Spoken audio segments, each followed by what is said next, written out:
Tom, some of what we were kind of expecting based on leaks, I guess, that had happened through the week in the federal budget, and others perhaps that we didn't see coming. Let me start with one here because this seemed to kind of come out of the blue. Government announces $64 million over 5 years for increased RCMP capacity and a new National Counter-Foreign Interference Office. What's your take on that? It's, well, with regard to the total budgets of the RCMP, it's actually a substantial amount. And the biggest problem that we've got with the RCMP right now is it tries to be all things to all people. It's our national police force, think FBI in the United States, but at the same time, it's the municipal police force in Surrey, which is to Vancouver, a little bit like Laval is to Montreal. It's just this massive, sprawling suburb. And for some reason, the traffic tickets are given out by the RCMP. So that doesn't make any sense.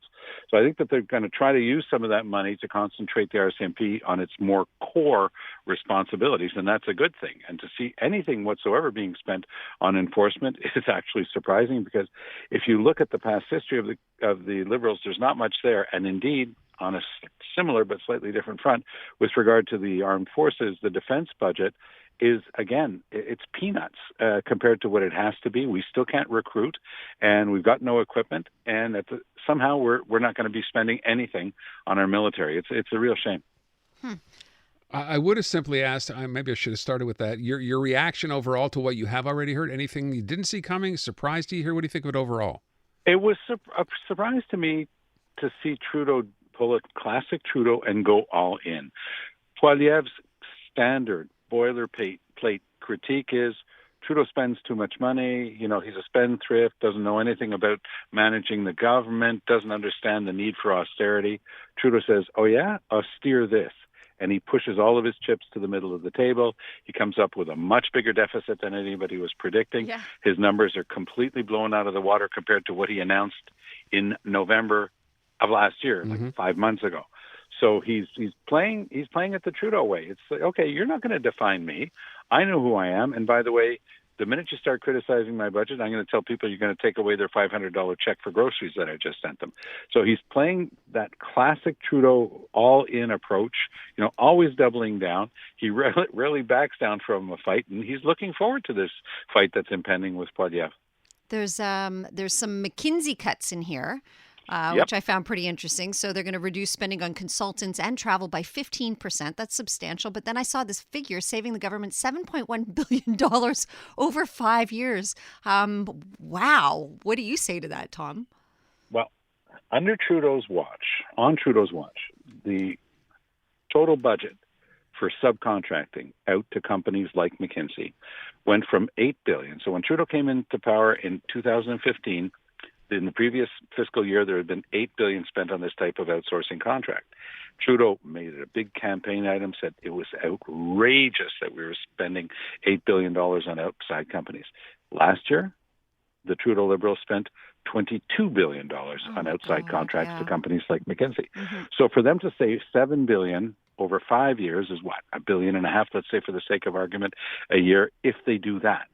So basically, they're going to peel back from $22 billion to $20 billion a year. So they're still going to be paying these companies $20 billion a year to do the work that the civil service is already being paid to do, but is not doing, so they have to pay an outside company. This is the Achilles heel of Trudeau. But unfortunately for the Conservatives, Poilievre always goes down these unbelievable rabbit holes talking about gatekeepers and cutting red tape and goes on and on and on, and he completely loses his audience. Yeah. By the way, the NDP did the exact same thing. They sent out Peter Julian, very capable fellow. But I mean, Julian spent his whole time on air when I was on CTV just before with Vashi Capellas. He spent his whole time talking about tax havens. Now, the whole issue of money, putting money in tax havens, is a big important subject. But it's got nothing to do with the average Canadian, which is supposed to be the branding of the NDP. And how did that make it to his only talking point? I think that the NDP used to be a lot more disciplined in terms of its messaging. Today, it was a mess of messaging. By the way, when you talk about this reduction in McKinsey, it's not a good day for them. I should point out, maybe I'm being a little cynical here. When the government said they pledge to cut 15%. That's all that is. It's a pledge. We'll do our best. If we don't get there, well, there's always next year. Isn't that what they're saying? It's like pleading with your teacher. Well, can I get points for showing my work? It's the standard game. By the way, my favorite part is there's this really long laundry list of very bizarre things like roaming fees and obliging tech companies to have the same chargers, for every product like they did in Europe. And just this whole long list, you have to be able to have your product repaired and not just replaced and everything. These things come straight out of focus groups. They're just doing surveys across the country, and they ask people in a room, okay, what's bugging you? And they come up with this list of stuff, and Trudeau says, here's the list of stuff, and it's exactly like you and Natasha just said, Aaron. It's like, these are things that we're considering doing. But there's no timeline. There's nothing attached to it. But they're still going to go around the country for the next couple of weeks because Parliament lifts for a 2-week Easter break. They're going to go around the country saying, well, good thing we've got your back on roaming fees because finally we're going to do something about it. That it seemed to me to come out of Biden's speech. Remember, he was talking about cutting service fees. That became a big thing when he had a State of the Union. Some of this seems to come right out of there. But you're right. I realize it's done with consulting groups. But the good news is, if it's good news, airports are going to get better because they're committing a wackadoodle to that too, are they not? That's about doggone time. But I will just remind everybody that our airports seemed to function until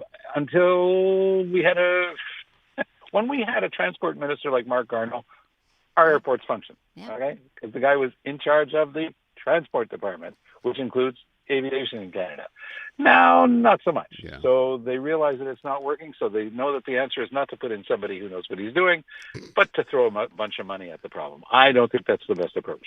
Let's talk really briefly about the Canadian Dental Care Plan. So $13 billion over 5 years, still just for families with an income less than $90,000. But ultimately, this is all about placating the NDP, right? Yes, because the program itself doesn't exist. They've got the money for it, and they've got the announcements for it, but essentially you're just supposed to send in receipts, or it's almost an honor system, and we'll send you a bunch of money. And as the parliamentary budget officer said, there are no controls whatsoever on this spending, and it's billions and billions of dollars. Because in Quebec, look, I'll tell you, for having worked in both for decades in each, that in Quebec City, there's one thing they know how to do really well. You say, okay, we're going to set up a new program for parental insurance, right? So, pat leave and mat leave. We're going to set up this whole new program. In Quebec City, once that decision was taken at the cabinet table, because I was there for that one, the checks were rolling out within a few months. That's how fast and how good they are at setting up a program with all of the safeguards to make sure that the money is going to people who actually deserve it. They actually set it up in Rouen-Noranda, which was welcoming, all these great new jobs. Instead of keeping it centralized in Quebec City, this was the decentralization approach, and it was a huge success. It's a great social program that works. In Ottawa, they'd still be having lunch about the dental program. They'd still be having discussions. They'd be holding forums. They would not have ever gotten anything done. And Trudeau made the right call. He said, I've got to keep this deal with Singh. And the answer kept coming back, we got nothing, man. We're not ready at all. We can't do this. And so Trudeau screamed back into the machine and said, then just start handing out the money and I'll put a number in the budget. And that's exactly where we are. Wow. This thing is totally out of control spending in the proper sense of the word. There is no control on this spending, no safeguards. We've talked about this during the pandemic, they lowered the safeguards during the pandemic because they had to get the money out. That was the right call then. Here, there's no such emergency. It's just that they weren't able to put the program together.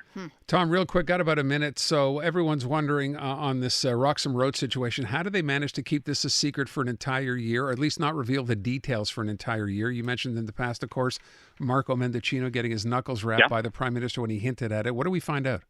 I think that it's just that. I mean, that the government had been working and talking with the Americans for a long time. They knew, the visit by Biden, that's not something that was decided the day it was announced. That was decided 3-4 months before it was announced. So they'd been working on it. You remember Scott Fraser going, the immigration minister going down to going down to Washington at some point and essentially sealing the deal.